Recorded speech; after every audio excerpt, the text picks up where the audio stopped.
Hello વિદ્યાર્થી મિત્રો, મારું નામ છે સોના મહેતા. મહેતા ટ્યુશન ક્લાસીસમાં આપનું સ્વાગત છે.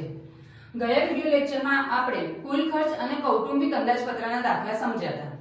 હવે જેણે આગળના વિડિયો લેક્ચર નથી જોયા એ પહેલા પ્લેલિસ્ટમાં જઈને આગળના વિડિયો લેક્ચર જોઈ લે. હવે આજે આપણે ભણીશું વાસ્તવિક વેતન અને નાણાંની ખરીદ શક્તિના દાખલા. જેમાં વાસ્તવિક વેતનનું સૂત્ર છે સરેરાશ માસિક વેતન છેદમાં જીવન નિર્વાહ ખર્ચનો સૂચકાંક ગુણ્યા 100 અને બીજું છે નાણાંની ખરીદ શક્તિ બરાબર આધાર વર્ષનો સૂચકાંક છેદમાં જીવન નિર્વાહ ખર્ચનો સૂચકાંક. તો વિદ્યાર્થી મિત્રો, આધાર વર્ષનો સૂચકાંક આપણને ખબર જ છે કે 100 લેવાનો હોય છે. વાત રહી જીવન નિર્વાહ ખર્ચના સૂચકાંકની, તો એ આપણને રકમમાં કયું હશે તે વર્ષનો જીવન નિર્વાહ ખર્ચનો સૂચકાંક આપણે લેવાનું છે ગણતરીમાં.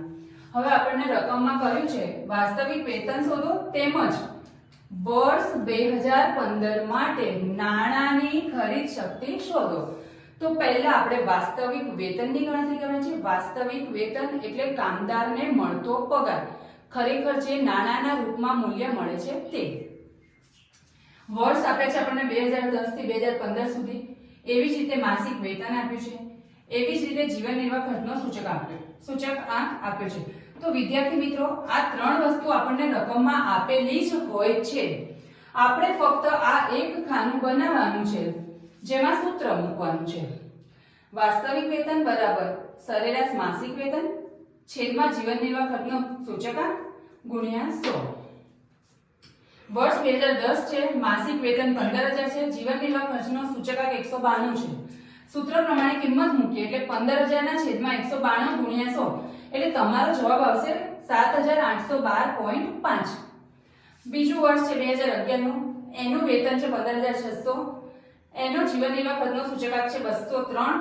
તો 15600 ના છેદમાં 203 ગુણ્યા 100 જવાબ આવ્યો 7684.73. એવી જ રીતે વર્ષ 2012 છે, એમાં જે આપ્યું છે એ પ્રમાણે સૂત્રમાં ગોઠવીએ કે 16200 છેદમાં 228 ગુણ્યા 100 જવાબ આવ્યો 7105.26. આ જ પ્રમાણે તમારે દરેક વર્ષનું વાસ્તવિક વેતન શોધવાનું રહેશે.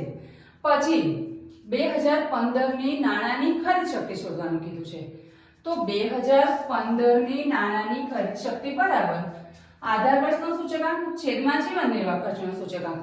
તો આધાર વર્ષનો સૂચકાંક આપણને ખ્યાલ છે કે 100 છે. હવે અહીંયા આપણને 2015 નું કીધું છે, તો 2015 નો જીવન નિર્વાહ ખર્ચનો સૂચકાંક છે 287. તો 100 ના છેદમાં 287 બરાબર તમારો જવાબ આવ્યો 0.35. એટલે કે 2015 ની નાણાંની ખરીદ શક્તિ થઈ 0.35. તો વિદ્યાર્થી મિત્રો, આ દાખલામાં તમને પૂરેપૂરી સમજ પડી ગઈ હશે. ના સમજ પડી હોય કે કંઈ પણ ક્વેરી હોય તો તમે કમેન્ટ બોક્સમાં જરૂર જણાવજો. વિડીયોને લાઈક કરો, શેર કરો અને ચેનલને સબસ્ક્રાઇબ કરો. મળીએ નેક્સ્ટ વિડીયોમાં.